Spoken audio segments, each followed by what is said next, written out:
उन लीला को देख के उसको डाउट हो गया कि ये भगवान नहीं हो सकता, ये तो कोई कामी पुरुष है, ये तो कोई गुलाम है जोरू का, दिन दहाड़े गहने पहनाए हैं, श्रृंगार किया है, गोदी में सर रखे लेटा है, ये तो कोई कामुक व्यक्ति लग रहा है, तो कोई भगवान तो का लक्षण है नहीं। और लोग कहते हैं कि भगवान है। तो अगर ये भगवान है लोगों के अनुसार तो मैं इसकी जरा बल की जांच करूंगा, हमारी परीक्षा में पास होगा तो मानूंगा। अब उसने क्या किया मालूम?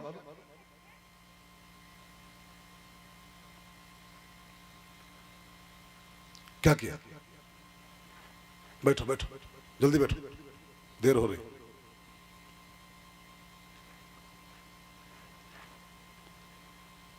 क्या किया? राम जी के बल की जांच करने के लिए उसने सुरपति सुत धरी बायस, बायस माने कौवा, कौवा बायस वेसा, और कौवे का रूप बना के वो बढ़ा राम जी की ओर। अब देखो कौवा ही बना होगा ऐसा नहीं है, लिखा तो है कौवा ही, लेकिन कौवा ही बना था ऐसा अर्थ मत करिएगा। कौवा एक पक्षी का नाम तो है ही है, लेकिन कौवा एक नेचर का भी नाम होता है, कौवा एक प्रवृत्ति का नाम होता है। कौवा मीन्स दूसरों की पर्सनल लाइफ में बिना मतलब इंटरफेयर करने की जो भावना होती है, इसको कौवा कहते हैं। और सच कहूं ना तो उधर कौवा थोड़े कम पड़ गए हैं आजकल, नेचर में कौवा कम है, वो सब कौवा मर मर के इधर पैदा हो रहे हैं, मनुष्य वर्ग में आ रहे हैं सब। हम आजकल मनुष्य कौवा बहुत हो गया है। कौवा माने कुछ खाली पक्षी नहीं, दूसरों के जिंदगी में, दूसरों की पर्सनल लाइफ में बिना मतलब हस्तक्षेप करने की भावना जिसके अंदर है। कई लोग हैं जो समाज में कौवा है, कौवा है, खाली कहने को मनुष्य का चोला है, बाकी प्रत्यक्ष कौवा है।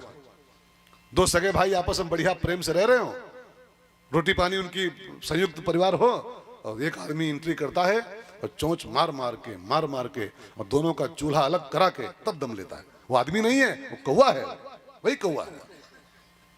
कौवा का अर्थ खाली पक्षी नहीं होता है, दूसरों की जिंदगी में बिना मतलब इंटरफेयर करना। कई लोग हैं ये काम करते रहते हैं, वो कौवा ही सब है।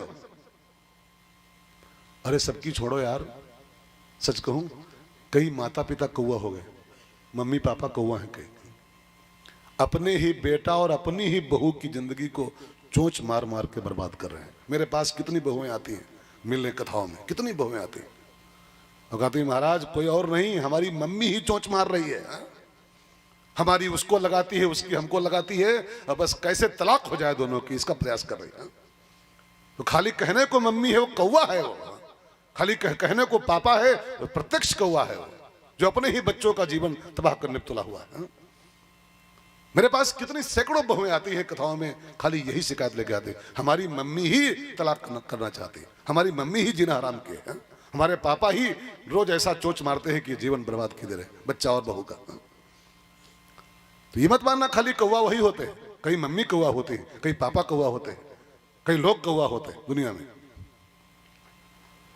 तो सूरपत, अब सीताराम उनका पर्सनल लाइफ है, उनकी बैठे अपना आराम से, उनकी पर्सनल लाइफ है वो, और उनकी पर्सनल लाइफ में इंटरफेयर करने आ रहा है, तभी लिखा है कौवा।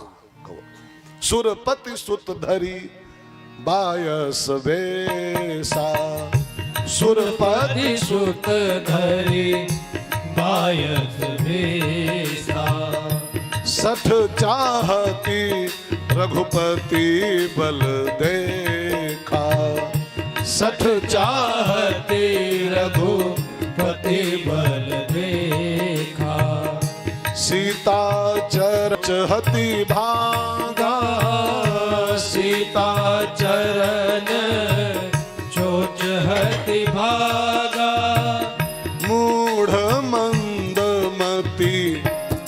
बस भगवान ने फटाफट धनुष उड़ के दूर रखा था, उसको कहां लेने जाते, तो वहीं पर एक सींग पड़ी थी छोटी सी, वो सींग उठा लिया प्रभु ने। कौवा भाग रहा था और धनुष कहीं और रखा था एकांत में। प्यार के क्षणों धनुष कौन का? अब कोई पति पत्नी बैठे कमरे में, प्यार के क्षण हो और तमंचा लेकर बैठे, तो वो प्यार में तमंचा कौन काम? तमंचा डिस्को करना है क्या? अरे प्यार में हथियार कौन काम? तो धनुष बाण कहीं और रखा था, वो कुटिया उटिया में रखा होगा। अब प्यार के क्षण है तो वो सीख उठाई प्रभु ने और मारा खींच के, ऐसे ही छोड़ दिया हाथ से कौवे के पीछे। अब राम जी के हाथ में, राम जी के हाथ से छूट जाए वो रामबाण हो गया दोनों, वही सीख को। और कौवा आगे आगे भाग रहा है और सीख पीछे लग गई। भागा भागा कौवा कहां कहां नहीं गया। एक बात यहां पर मैं आपसे कह के आगे बढ़ जाऊं फटाफट, बहुत समझ के सुनिएगा बुद्धिमानी के साथ। रामायण में एक सूत्र है ना बाइबल में, आइए क्या कहूं डॉक्टर साहब, नेताजी चलो आइए पधारिए। बात चल रही थी, एक बहुत प्यारा सूत्र संतों ने यहां निकाला है, जरा इस पर गौर कीजिए। अगर मैं आपसे पूछूं प्रश्न एक कि जयंत और रावण में बड़ा अपराधी कौन है? जयंत और रावण अगर दोनों की तुलना की जाए तो जयंत और रावण में बड़ा अपराधी कौन है? अगर गहराई से देखो तो आप उत्तर तो दोगे ही रावण बड़ा अपराधी, नहीं नहीं, रावण से बड़ा अपराधी जयंत है रामायण का। रामायण का वास्तविक खलनायक रावण नहीं है, रामायण का वास्तविक खलनायक जयंत है। अब पूछो क्यों? रावण जानकी जी को उठा भले ले गया था, हरण कर ले गया था, वो उसका मिशन दूसरा था, लेकिन रावण ने पूरी राम कथाएं पढ़ के आप देख लो, रावण ने जानकी जी को ऐसे अंगुली से छुआ भी नहीं। 10 महीने रखा लंका में, एक महिला केवल उसके कब्जे में रही है, लेकिन उसने कहीं पर भी ऐसे अंगुली से भी नहीं छुआ है। नहीं, आप खुद सोच सकते हो, एक स्त्री इतने बड़े खूंखार व्यक्ति के चंगुल में रहे और वो बिल्कुल पवित्र रहे, वो सेफ रहे, क्या संभव है? संभव है ये? जानकी बिल्कुल शुद्ध रही, क्यों? रावण ने कुछ टच ही नहीं किया, रखा भले। अब बताइए, रावण टच भी नहीं किया, ये चोंच मार के भाग रहा है, उनका पूरा घाव कर दिया है, बड़ा खलनायक कौन हुआ? हाँ? छुए भी ना वो खलनायक हुआ कि घाव कर दे वो खलनायक हुआ? जानकी जी को चोंच मार के भाग रहा है। तो रावण से बड़ा पापी जयंत है ये। लेकिन अगर देखा जाए तो रावण को ज्यादा दंड दिया राम जी ने, इसको कम दंड दिया, खाली बस आंखें फोड़ के छोड़ दिया इसकी, और रावण के पूरे खानदान की नाश कर दिया। जो कि बड़ा पापी ये है, बड़ा अपराधी ये है। एक तो ये सब नई नहीं आती बातें क्या, रोज मना कर रहा हूं तब भी आप लोग मानते नहीं। कब समझोगे हमको आप लोग? 6 दिन हो गए आज। हमको बिल्कुल गंवारा नहीं है कि बीच में कोई आवे, बिल्कुल मंजूर नहीं। इस परंपरा को बिल्कुल ब्रेक लगाओ, अभी 3 दिन बचे हैं, जीने दो हमको, जियो और जीने दो। Live and let live. मैं 20 बार कह चुका हूं, हमको हर कष्ट मंजूर है, लेकिन कथा में डिस्टरबेंस बिल्कुल मंजूर नहीं, बिल्कुल मंजूर नहीं, किसी भी शर्त पर। वो चाहे घर वाले ही करें चाहे बाहर वाले करें। घर वाले भी करेंगे तो उनको भी छोड़ेंगे नहीं। हाँ कि वो घर वाले हैं तो वीआईपी कुटुंब थोड़ा है, सब बराबर मेरे लिए। हाँ, तो इसको ख्याल रखो थोड़ा, इसको अवॉइड क्या करो, हमको परेशान न करो। तो बात चल रही थी कि कम अपराधी रावण और पूरे खानदान की नाश राम ने उसके किया, और छोटा सा अपराधी, बड़ा अपराधी जयंत है ना, और उसको खाली थोड़ा सा पनिशमेंट देके राम ने छोड़ दिया। क्यों? इसका एक बहुत गंभीर कारण है, ध्यान देके सुनो इसको। जयंत ने भले चोंच मारी है, लेकिन वो कौवा बन के मारा है। ये सूत्र ध्यान देके पकड़िएगा, वो कौवा बन के चोंच मारा है। और कौवा बन के चोंच मारना माने कौवे का नेचर है चोंच मारना होता है, कौवे का स्वभाव ही होता है। जैसे कुत्ता किसी काट खाए, बैल किसी का पेट फाड़ दे, सांड हो और सांड किसी को ऐसे मार दे और पेट फट जाए उसका, कभी सांड पर 307 लगता है? किसी पुलिस ने, किसी कोर्ट ने सांड पर 307 लगाया तक कि सांड ने इसका पेट फाड़ डाला, इसकी आंतें बाहर कर दिया, इसको 307 बंद करो? क्यों? उसका स्वभाव है सींग मारना। उसके पास तुम गए क्यों? उसके पास क्यों गए थे? कुत्ते का नेचर है काट खाना, उसके पास गए क्यों आप? उससे बच के निकलते। कुत्ते पर कभी लगता है तक वो केस हो 307 का कि इसको काट लिया है, इसको जरा अंदर करो कुत्ते को। कुत्ते से आप बचो, कुत्ते का स्वभाव काटना है। तो कौवा बन के चोंच मारा है इसने। तो राम जी को लगा कौवा बन के चोंच मारा है, कौवे का स्वभाव ही चोंच मारना होता है, तो इसको जरा कम दंड मिलना चाहिए, क्योंकि नेचर है उसका वही चोंच मारने का। लेकिन रावण जब जानकी जी को हरा था ना, तो आपको पता है किस बेस में आया था? अगर रावण बन के ही हरता तो शायद राम जी उसको भी दंड कम देते। लेकिन रावण जब हरने आया था तो हाँ, साधु नहीं, सन्यासी, दंडी स्वामी सन्यासी का वेश बना करके तब किडनैप करने आया था जानकी जी का। तो राम जी को लगा कि इसने तो पूरी साधु परंपरा को कलंकित कर दिया है। ये राक्षस रूप में आता और हरण करता किसी स्त्री का, तो राक्षसों का तो काम ही होता किडनैप करना, हा? लेकिन ये सन्यासी का रूप धर के आया, और सन्यासी अगर किसी की स्त्री उठाने आ जाए, बाबा हो और वो किसी लड़की उठाने आए, किसकी औरत उठाए, तो ये ज्यादा बड़ा अपराध हो गया, ज्यादा बड़ा। ऐसे राक्षस रूप में आता तो शायद वो भी कम दंड पाता, लेकिन उन्होंने पूरी सन्यास परंपरा को कलंकित कर दिया है कि सन्यासी किसी की स्त्री लेकर भाग जाए। सन्यासी, ये तो सन्यासी बनो ना फिर। भेष का अपराध बहुत बड़ा अपराध। जैसे हम ये माला पहन के बैठते चंदन लगा करके, है ना, ये साधु वेश है। अब काले कपड़े कोई पहने हो, सामान्य सूट बूट पहने हो, और उससे अगर कोई गलती हो जाए तो समाज कहेगा ठीक है बेटा, बेचारा नॉर्मल आदमी है, ठीक है। अब वही गलती अगर हम कर बैठे, कल्पना कीजिए एक मिनट के लिए, आप क्या कहोगे भैया, क्या कहोगे? अरे कैसे बाबा हैं यार, कैसे बाबा होते हैं, कुर्ता पहनते, धोती पहनते, चंदन लगाते हैं, देख रहे हो काकी है, देख रहे हो। से आप गुटखा खाओ, सुरती खाओ, ये सुपारी खाओ, ठीक है ना, तो आपको सुपारी खाते देख करके लोग बहुत बहुत चिढ़ेंगे नहीं आपसे, वो जान जाएंगे कि नॉर्मल व्यक्ति है, ठीक है, खा रहा है। अच्छा, वही गुटखा अगर कहाँ आएगा भाई, ले जा फटाफट। ये सब हमारी स्वभाव में क्या कहा जाए।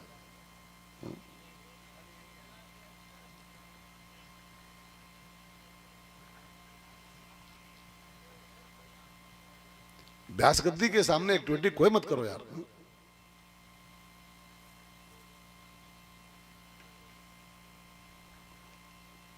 नहीं समझेंगे लोग। वो गाना था, ये पीने वाले क्या जाने, पैमानों पे क्या गुजरी है। हम लोग कहां कहां से कितना कितना खोजते हैं, तब आपको पिलाने आते हैं। आपको पीने की तमीज नहीं है, तमीज नहीं पीने की। कहां कहां से, महाभारत से, गीता से, भागवत से, शिवपुराण, कितना खोजते हैं तब पिलाते हैं। दिन भर पढ़ते हैं तब आपको पिलाने आते हैं। लेकिन ये पीने वाले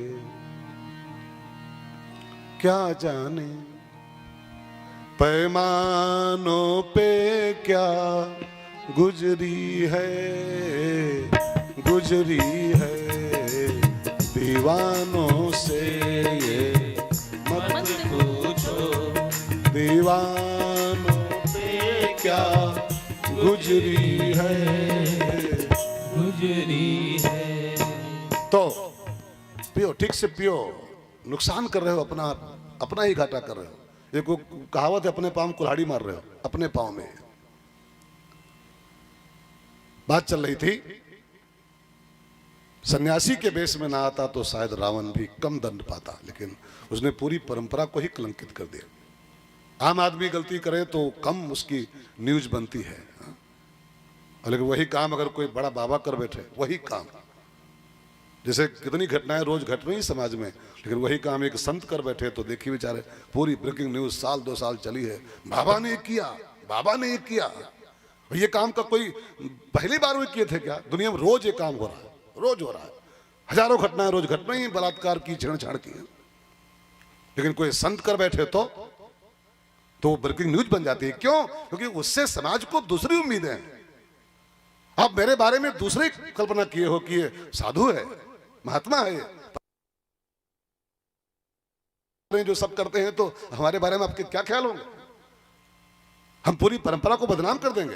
अरे बाबा सब ऐसे होते हैं, सब बाबा ऐसे होते हैं। इसलिए जयंत कम दंड पाया है, क्योंकि वो कौवा बन के चोंच मारा था, और रावण सन्यासी तो चोंच मार के भागा, और राम ने उसके पीछे अपना बाण लगा दिया। अब भागा भागा जयंत कहां कहां नहीं गया। ब्रह्मा की शरण में गया, विष्णु की शरण में गया, महादेव की शरण में गया, अपने पिता इंद्र की शरण में आया। लेकिन गोस्वामी जी कहते हैं, काहू बैठन कहा न ओही, काहू बैठन कहा न होई, राखी को सकई राम कर द्रोही, राखी को सकई राम कर रोई। नारद देखा विकल जयंता, नारद देखा विकल जयंता, लागी दया कोमल चित संता, लागी दया को मल चित संता। नारद जी को दया आई, बेचारा जहां तहां भाग रहा है, कहीं पनाह नहीं पाएगा। राम से द्रोह करके आया, कहीं ठोर नहीं पाएगा। और इस बात को आप भी नोट रखिएगा, राम से जो विद्रोह कर दिया है उसको ब्रह्मा विष्णु शंकर भी बचा नहीं सकते। राम के द्रोही को ब्रह्मा विष्णु शंकर कहे जगह नहीं मिलने वाले, चाहे जहां भाग के देख लो। राम की शरण में रहो, बस इसी में भलाई है। राम से द्रोह करके ब्रह्म रुद्र शरणागत गए नौ बरह प्राण। हनुमान जी रावण से ही बोले थे, तो राम से बैठ के बैठा है, ब्रह्मा विष्णु महेश भी तेरे प्राण नहीं बचा पाएंगे। भागा भागा कहां कहां गया, अंत में नारद जी उसको सही रास्ता बताए कि बेटा राम जी के ही पास जाओ, जिसकी गलती करके आए उसी के पास जाओ। वो बड़े दयालु हैं राम जी, गलती तो तुमने बहुत बड़ी किया है, लेकिन चरणों में पहुंच जाओ तो तुमको माफ कर देंगे। भगवान ने एक एफिडेविट दिया है रामायण में। रामायण में राम जी का दिया एफिडेविट है, कोटि विप्र बध लागहि जाहू। अगर कोई करोड़ ब्राह्मणों की हत्या करके भी कोटि विप्र बध लागहि जाहू और आए शरण, अगर मेरी शरण में आ जाए वो, तो तजो नहीं ताहू, मैं उसको छोड़ता नहीं हूं, उसको माफ कर देता हूं। इतने उदार राम जी हैं, इतने उदार। तो तूने गलती तो किया है बहुत बड़ी, लेकिन तू राम की शरण में जा, ठीक हो जाएगा। अब नारद जी ने उसकी स्पीड को, जो गति थी उसकी, मोड़ दिया। अभी सवेरे शुक्ल जी से बात हो रही थी, कल ही आए हैं कोटा से, रात को, आज सवेरे ही बात हो रही थी, तो बोले कि बातचीत में एक शब्द निकला बहुत बढ़िया शुक्ल जी के मुंह से कि गति तो जरूरी, लेकिन गति सही दिशा में होनी चाहिए। अगर गति की दिशा गलत आपकी है तो लाख गति करो, आपकी अवनति होगी, उन्नति नहीं होगी। जैसे आपको दिल्ली जाना है तो दिल्ली की रोड पे चलना होगा, आपको दिल्ली की दिशा में चलना होगा। अब चल पड़ो कलकत्ता की ओर, तो चाहे जिंदगी भर चलो, साल भर चलो, 3 साल चलो, जिंदगी भर चलो, कलकत्ता आ जाएगा, पश्चिम बंगाल आ जाएगा, समुद्र में बूढ़ के मर जाओगे कहीं जाकर के, लेकिन दिल्ली कभी नहीं आएगी, कि दिल्ली की रोड आपने नहीं पकड़ी है। रोड पकड़ लिए पश्चिम बंगाल की, दिल्ली कैसे आने वाली? तो प्रगति के लिए गति तो आवश्यक है, लेकिन गति की दिशा भी सही होनी चाहिए, तब प्रगति होती है। अगर दिशा गलत पकड़ लिए हो तो फिर प्रगति नहीं, आपकी लगातार अवनति होगी। क्या आप जानते हो आतंकवादी ये कम बुद्धि लगाते हैं क्या? मैं तो सच कहूं तो ये एक यमटेक से भी बुद्धि इनके पास होती है, इतना खर्च करते हैं कानून से बचने के लिए, पुलिस से बचने के लिए, सेना से बचने के लिए, समाज से बचने के लिए, कितना दिमाग खर्च करते होंगे, लेकिन वो दिमाग गलत जगह लगा रहे हैं, गलत जगह। दिमाग आपसे कहीं ज्यादा आतंकवादी खर्च करते हैं, आपसे कहीं अधिक माइंड खपाते हैं लोग। 5-6 फैक्ट्री चला लो, उतनी बुद्धि एक आतंकवादी खर्च करता है, बचने के लिए खाली। लेकिन क्यों नहीं तरक्की उसकी ओर? मारा जाएगा, कहीं खबर आएगी 15 शूट किए गए, वो लड़के पड़े हैं, वो लड़के पड़े हैं, क्योंकि गति तो कर रहे थे, लेकिन गति गलत दिशा में कर रहे थे। वही बुद्धि, वही दिमाग, वही मेहनत सही दिशा में लगाते तो कहां से कहां पहुंच जाते। गोली मुंह खाली जाएंगे, आज नहीं तो कल नहीं तो परसों ठोके पड़े होंगे कहीं ना कहीं। सो भाई बहनों, गति आवश्यक है, बट गति सही दिशा में हो। तू भाग तो रहा है, गति तो कर रहा है, तेरी दिशा गलत है जयंत, जहां तहां जा रहा है। गलती किया है तूने राम जी की और भाग रहा है ब्रह्मा जी के पास, जा रहा है विष्णु जी के पास। जिसकी गलती किया है